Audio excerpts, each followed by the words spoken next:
Was there any point in your career where you thought about giving up? Well, yeah, I think I'd done that before I got recognized. I quit and then went back to it and then quit again and then went back to it. I've never been one of the people that could be comfortable being careless. Some people, I noticed the quality that they don't have that, they just don't have the I guess, the pressure on themselves.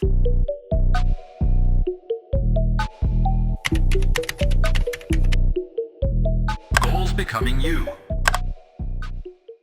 What jobs did you have? Bro, the first job I had, I shined shoes. I think I was 11, 12 years old. So there was a spot called Chamber Shoe Shine. And I just went in there, I'm like, look, I want to work, man. I'm young, you know, I come every day, I show up early, I need a job. And dude gave me a shot. And I was making like $90 a day. And I worked 6 days a week. And I was selling candy at the shoe shine spot also. Go to the 99-cent store, you get like $3, $4 candy bars. You sell them for $1, you triple up whatever you spend. The guys at the shoe shine, they didn't mind it. Nah, they encouraged it. They laughed at me because I was young, but they was like, dude got a hustler spirit and we gonna support it. Did anybody tell you to go get a job or you wanted that? I wanted to buy school clothes. My mom gave me $40 to go school shopping and I didn't want to make her feel bad and I knew that's all she had. And so I'm like, this is not gonna really cut it. Yeah. You know what I mean? My brother was a little bit older and it was more important for him to get school clothes. Yeah. And so I understood that, but I'm like, you know, I don't want to put no pressure on you and make you feel bad about not being able to look out. The next summer, I'm like, I want to prevent going back to school without what I need. Yeah. This didn't happen overnight. You've been putting in a lot of work. Yeah. Was there any point in your career where you thought about giving up? Well, yeah, I think I'd done that before I got recognized. I quit and then went back to it and then quit again and then went back to it.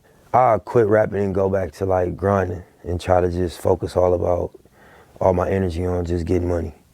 And then I get to a level of being comfortable and still want to rap and be like, fuck, I'm about to go book a studio or buy some equipment and then fuck with it and then get frustrated for a lot of reasons, whatever the learning curve of fucking with music was, whether it was like not having engineers, not having proper equipment, just going through that shit. Get frustrated, say fuck this shit, go back to grinding. But I always came back to it till I was just like, I must really love this shit. You know what I'm saying? I'm gonna stop quitting. I'm just gonna say, whatever I go through, I'm gonna fuck with the music regardless. You know what I'm saying? What was that thing that kept you coming back? Was it just the hunger to want to be heard or what? I don't know, I was like attracted to it. You know what I'm saying? I was just always, I ain't feel as fulfilled, you know what I'm saying, doing anything else as I did when I was making music. And then I was really inspired by music when I listened to other music. And I always was like, you know, I would have said this, you know what I mean? Or I would have done this record like this. This was a tight beat, but so I wanted to like try my hand at it, you know what I'm saying?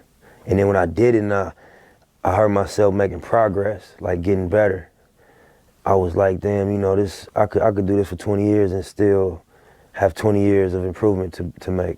This is something you can't master. Nobody ever has mastered music. You know what I'm saying? And you can really dive deep into it and just uncover new shit, but not reach a ceiling. You know what I mean? Mm-hmm. And so that was like interesting to me. Yeah. I've never been one of the people that could be comfortable being careless. Some people, I noticed the quality that they don't have that, they just don't have the I guess, the pressure on themselves. You know, they just have a little bit of a comfort that I don't have. I don't feel comfortable unless I know I went above and beyond with my preparation. The things that possibly could happen, if I ain't take real steps to prevent those things, I'm not comfortable. I can't walk around, you know, charismatic and happy. Nah, I gotta make sure, you know, we setting up some type of wealth, because we might have a little bag right now, but we know a lot of people had a bag right now and they ended up bad. We got a core business, which is for me music, but then it's about building an enterprise around it. And I think, you know, that's what we see Jay-Z has done. That's what we see Puff has done. The music don't become how you pay the bills. It's a lot of pressure off of it. You got other things bringing in income. You can make music solely as an artist. We was hustling, yeah. You know, so it was a step back to want to pursue music.